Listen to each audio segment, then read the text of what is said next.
आओ बढ़े। It's time to grow bigger and better.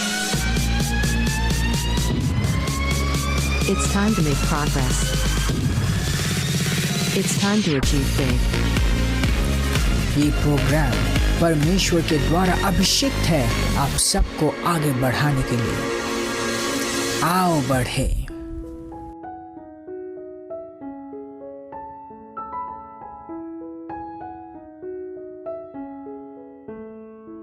Pastor Zion. Transforming lives through the Word of God. Worth listening. Praise the Lord. यीशु के सुंदर, भव्य और महान नाम में मैं पास्टर प्रेज आज फिर से आप सबका स्वागत करती हूँ इस सुंदर समय में जिसे हम कहते हैं आओ बढ़े। परमेश्वर के वचन को आप अपने जीवन में सबसे प्रथम स्थान दें। बाइबल हमें इक्लेसियास्टिस 11:3 जिसे सभोपदेशक कहते हैं हिंदी में, सभोपदेशक 11:3 में हमें बताती है कि जब बादल भर जाते हैं तो बारिश होती ही है। जब हम अपने जीवन में वचन को भर लेते हैं तो हम अपनी प्रार्थनाओं का, अपनी अभिलाषाओं का और अपनी हर एक परेशानी का समाधान और उत्तर पाते हैं। इसलिए इस अपने आप को वचन को पूरी तरह से सौंपें। और आज पास्टर ज़ायन जो आपको स्पेशल वचन सिखाने वाले हैं उस पर अपना पूरा ध्यान केंद्रित करें। इस वक्त अपने आप को हर एक डिस्ट्रैक्शन से दूर हटाएं और प्रार्थना का अगर कोई भी विषय आपके पास है तो आप हमारे प्रोग्राम के बाद हमें स्क्रीन पे दिए गए नंबर पे कांटेक्ट कर सकते हैं। आइए हम सब एक साथ वचन को सुनते हैं। आइए बढ़ते हैं। Praise the Lord! Hallelujah! धन्यवाद परमेश्वर यीशु के सुंदर नाम में इस सुंदर समय के लिए हम तुझे धन्यवाद देते हैं। मैं प्रार्थना करता हूँ हर एक भाई, हर एक बहन के लिए जो इस वक्त हमें देख पा रहे हैं, सुन रहे हैं, जिन्होंने अपना विश्वास हमारे साथ जोड़ा हुआ है। मैं प्रार्थना करता हूँ कि इनका हृदय आज तेरे वचन को ग्रहण करने के लिए खुला है और तेरे वचन के साथ ये विश्वास को ग्रहण करते हैं, सिद्ध समाधान को, अनुग्रह को अपने जीवन में स्वीकार करते हैं। इनका जीवन पहले जैसे नहीं रहता, तेरा वचन इन सबको बदलता है यीशु मसीह के नाम में। आमेन, आमेन, आमेन। मैं आप सबको इस बहुत ही अभिषेक, सुंदर, परमेश्वर से जन्मे हुए प्रोग्राम आओ बढ़े में स्वागत करता हूँ।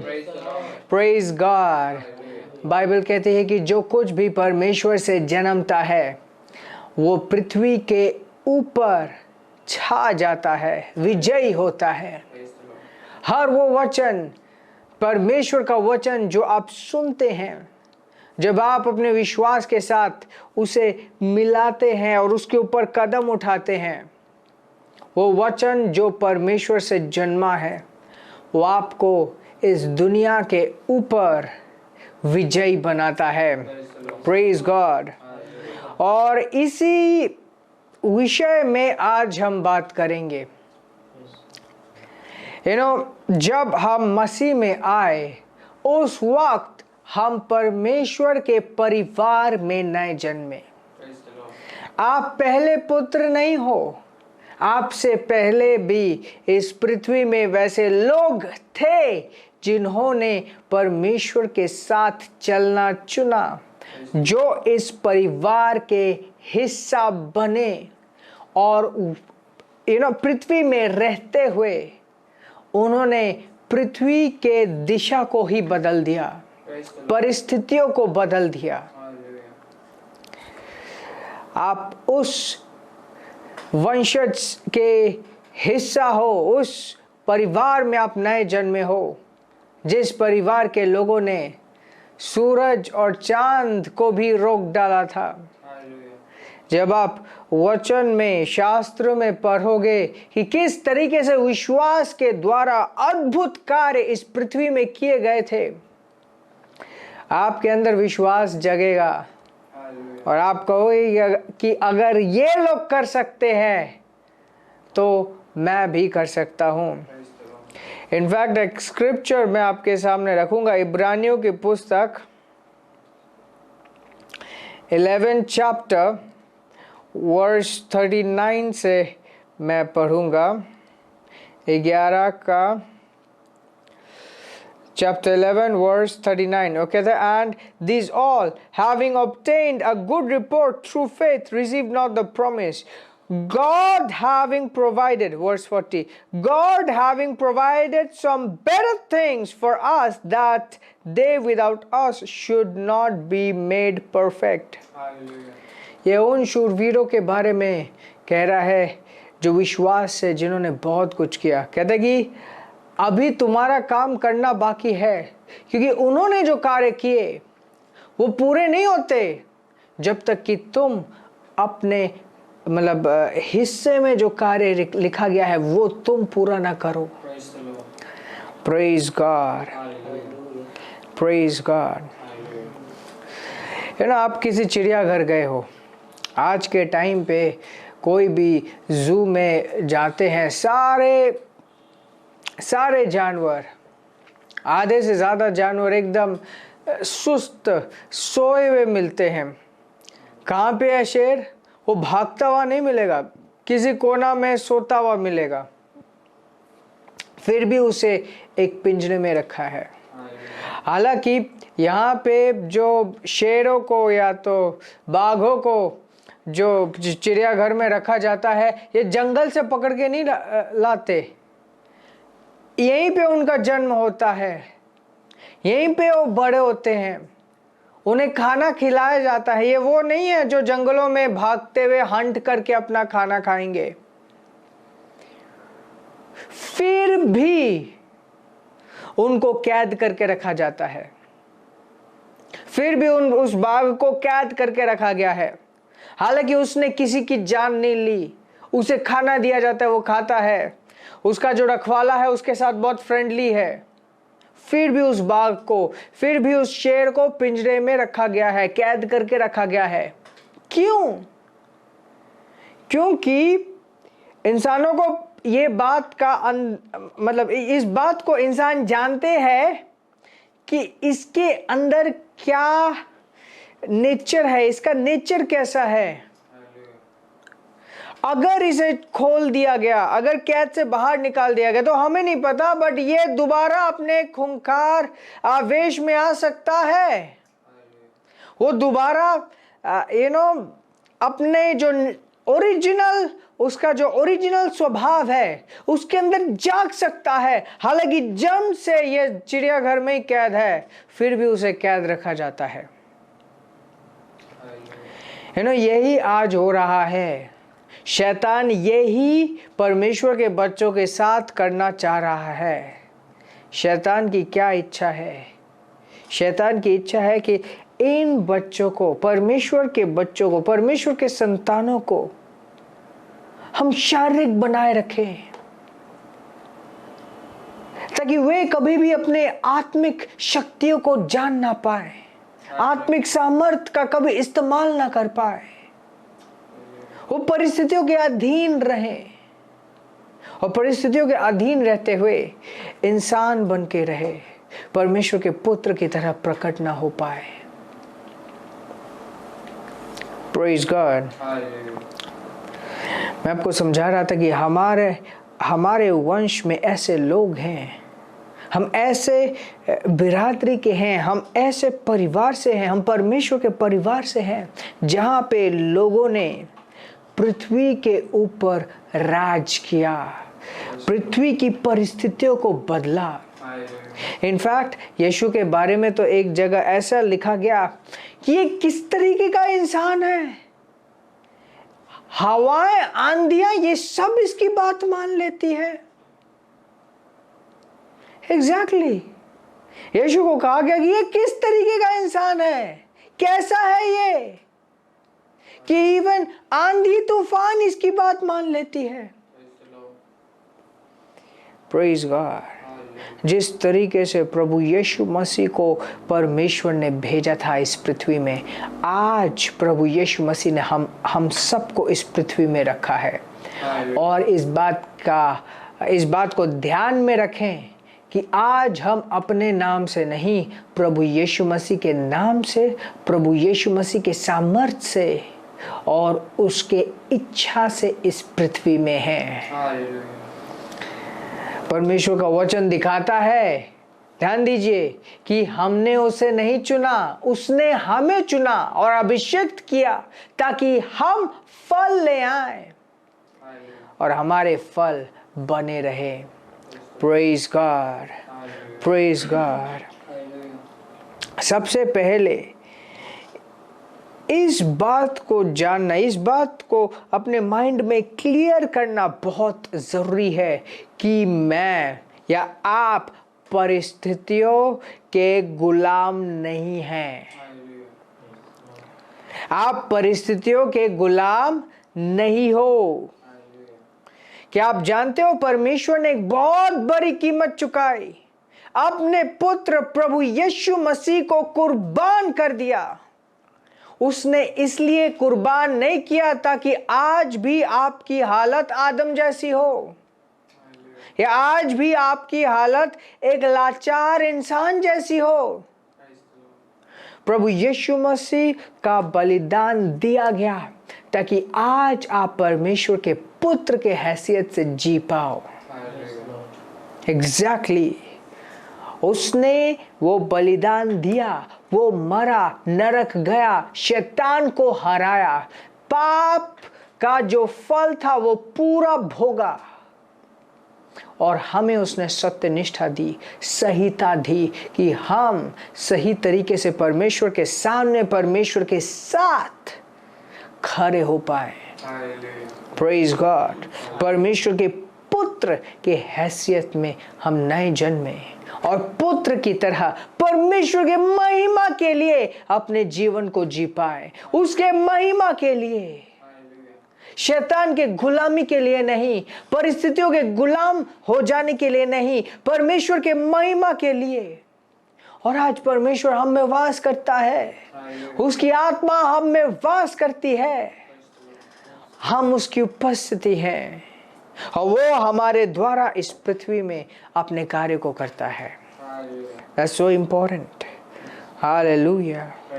क्या आप जानते हो परमेश्वर अपनी इच्छा आपको बताता है ताकि आप उसकी इच्छा को पृथ्वी में पूरा कर पाओ। और उसकी इच्छा सिर्फ ये नहीं कि ये छोड़ दो या तो ये करो। बहुत बार उसकी इच्छा इस पृथ्वी में एक बदलाव के कारण बनना हो सकता है। दूसरा कोरिन्थियंस 5:7।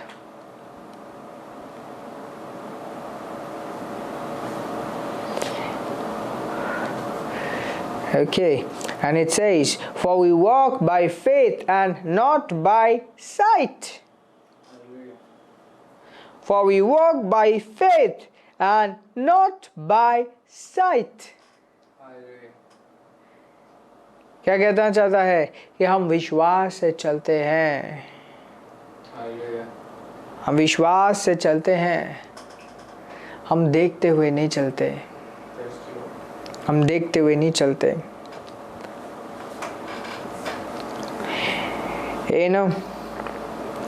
अगर हम देखते भी हैं तो हम विश्वास की आंखों से देखते हैं।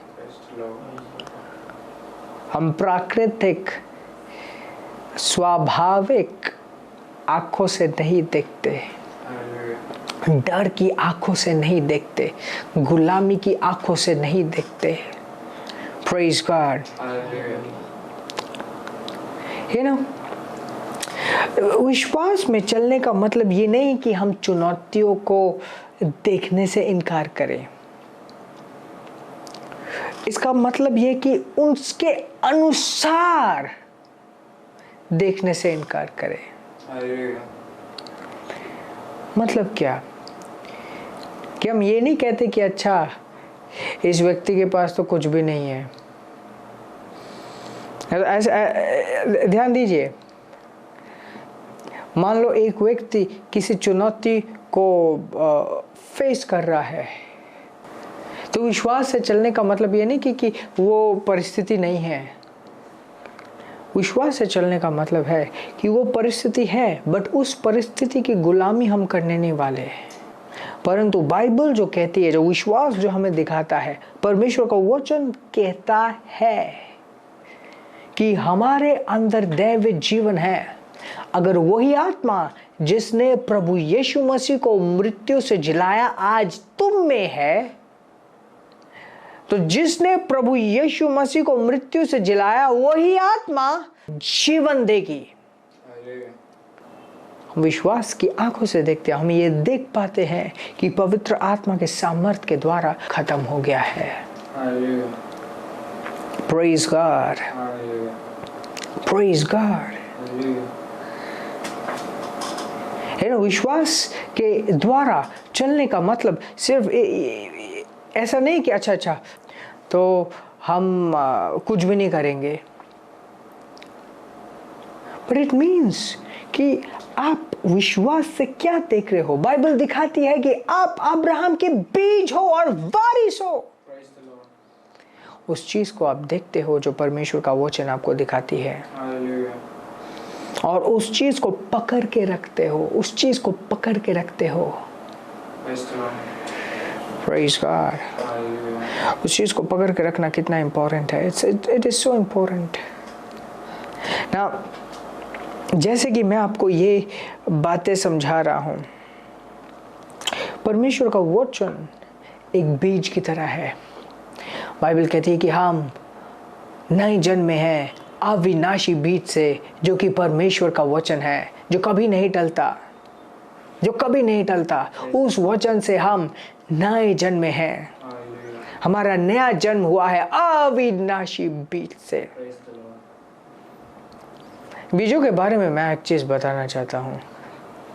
आप एक बहुत अच्छे नर्सरी से एक अच्छा क्वालिटी का बीज ले आए और उसे सूखे रेत में आप डाल दें, ना पानी दे ना धूप दे, आप सिर्फ किसी तरीके से रेत के ऊपर डाल दे, वो बीज कभी भी नहीं पनपेगा, उसमें अंकुर कभी भी नहीं आएगा, क्योंकि उस बीज को एक सही वातावरण भी चाहिए, उसको एक उपजाऊ भूमि चाहिए, उसको नमी चाहिए, उसको धूप भी चाहिए, हवा भी चाहिए।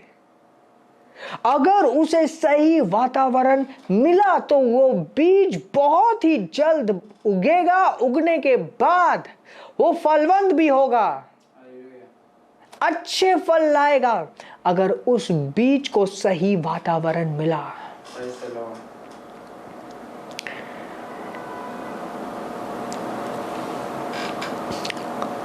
अगर आप वो रेत के अंदर बीज डाल के दोबारा मालिक के पास जाओ, बोलो कि ये बीज तुम्हारा काम नहीं कर रहा, मैंने इसे रेत में रखा, ये उगा नहीं, वो माली तुम्हें समझाएगा कि ये आप बीज को दोष मत दो, इसको सही जगह रखा ही नहीं गया। है ना, बहुत से लोग कहते हैं कि हमने तो ट्राई किया, हमने देख लिया, हमने प्रार्थना किया, फिर भी कुछ नहीं हुआ। उन्होंने उस बीज को सही जगह नहीं दिया। परमेश्वर का जो बीज था, परमेश्वर का जो वचन था, उसको सही स्थान नहीं मिला। आप परमेश्वर के वचन को ब्लेम नहीं कर सकते कि अच्छा परमेश्वर का वचन मेरे जीवन में कार्य नहीं किया। दो उसे अच्छी जगह। जब आप वचन को अपने अंदर रखो, अपने विश्वास में रखो, उसके साथ साथ ये इंपॉर्टेंट है अपने आप को एक सही वातावरण में रखो। ये आपकी जिम्मेदारी है। इट्स योर रिस्पॉन्सिबिलिटी कि आप अपने आप को विश्वास के वातावरण में रखो।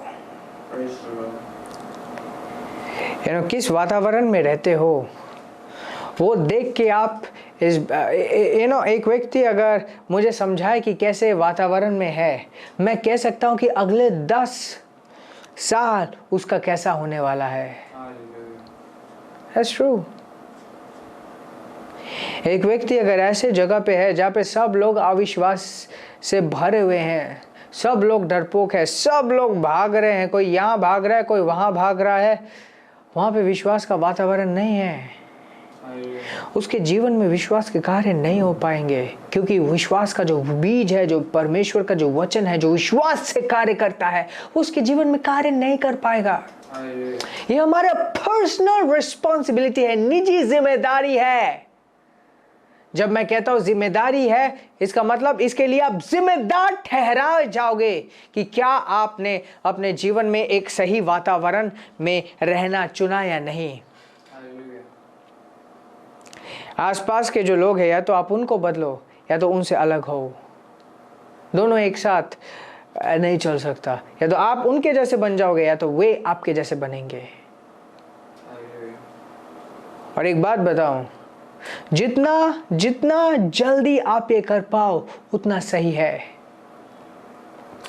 अविश्वास में चलते हुए आप हर वो चीज अगर खो दो, आप दोबारा पा सकते हो, परंतु समय अगर बर्बाद करो, वो समय आपको दोबारा नहीं मिलेगा। समय की भरपाई दोबारा नहीं हो सकती। Praise the Lord. Praise the Lord. अपना मन बनाओ कि आप वही हो जिसको परमेश्वर ने चुना है इस पृथ्वी में बदलाव लाने के लिए। और इसकी ये बदलाव कहाँ से शुरू होता है? खुद के जीवन में बदलाव लाते हुए, खुद के परिस्थितियों में बदलाव लाते हुए। It begins right there.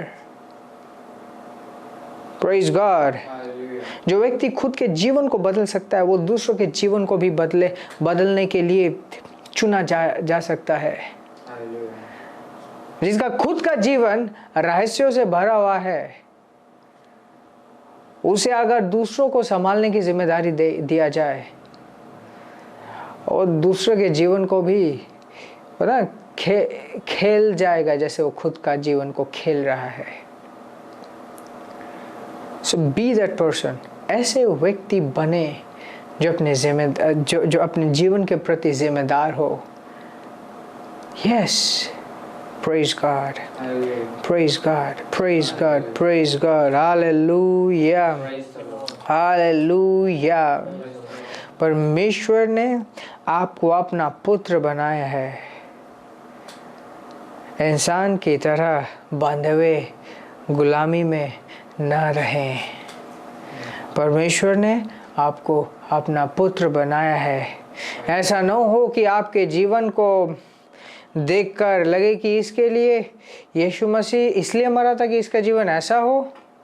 No, एक बहुत बड़ा चर्च में एक चीज समझाते हुए मैं कह रहा था, मान लो आपने 20 करोड़ दे के एक विला बनाया, एक घर बनाया अच्छा सा, और फिर आप कहते हैं कि नहीं, मैं इस घर के सामने एक झोपड़ी बनाऊंगा और उस झोपड़ी में रहूंगा। ये एक मजाक बन जाएगा। आप कहेंगे नहीं, ये वो मेरा जो दोस्त है वो भी तो ऐसे झोपड़ी में रहता है, ये दोस्त है ये भी तो झोपड़ी में रहता है, सब लोग झोपड़ी में रहते हैं, मैं भी झोपड़ी में रहूंगा। हालांकि मेरा एक 20 करोड़ का घर है, फिर भी मैं एक झोपड़ी में रहूंगा। मजाक है ये। अपने जीवन का मजाक न बनने दें, क्योंकि प्रभु यीशु मसीह ने आपके जीवन को ऊंचाइयों में ले जाने के लिए एक बहुत बड़ी कीमत दी है।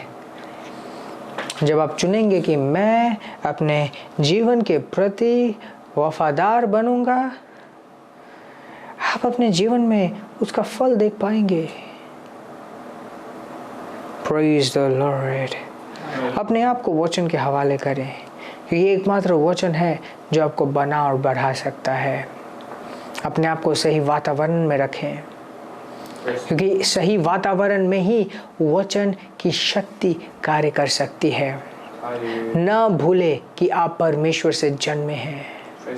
महान वो है जो आप में है, नहीं कि वो जो इस संसार में है। महान वो है जो आप में है, नहीं कि वो जो इस संसार में है। आप जयवंत से बढ़कर हो। आप जयवंत से बढ़कर हो। मेरे साथ बोलिए, मैं जयवंत से बढ़कर हूँ। इन पृथ्वी के हर एक परिस्थितियों में मैं जयवंत से बढ़कर हूँ। मैं जयवंत से बढ़कर हूँ, क्योंकि महान वो है जो मुझ में है, नहीं कि वो जो इस संसार में है। परमेश्वर मुझ में वास करता है, उसकी आत्मा मुझ में वास करती है, और उसके वचन से मैं नया जन्मा हूँ।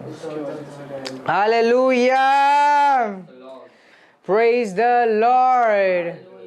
Praise God, praise God, praise God. मुझे यकीन है आपने बहुत सारी चीज़ें सीखी है, समझी हैं।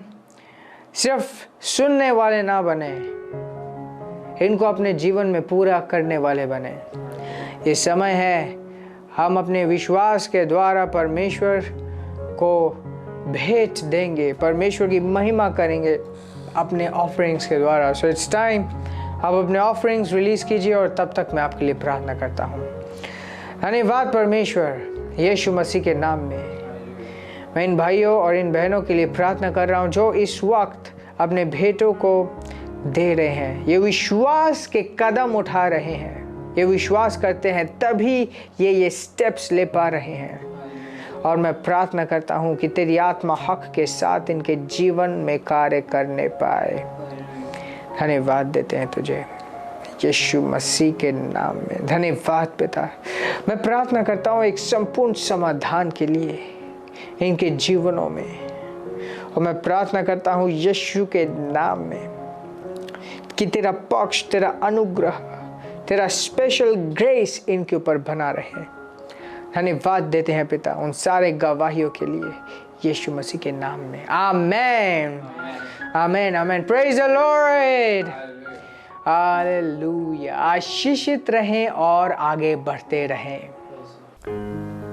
अगर आपने अपना जीवन अभी तक यीशु को नहीं दिया और आप इस वक्त परमेश्वर को अपने जीवन में बुलाना चाहते हैं, यही आपका समय है। परमेश्वर आपसे बहुत प्रेम करता है और उसने आपके लिए अपने इकलौते पुत्र यीशु को इस पृथ्वी में भेजा।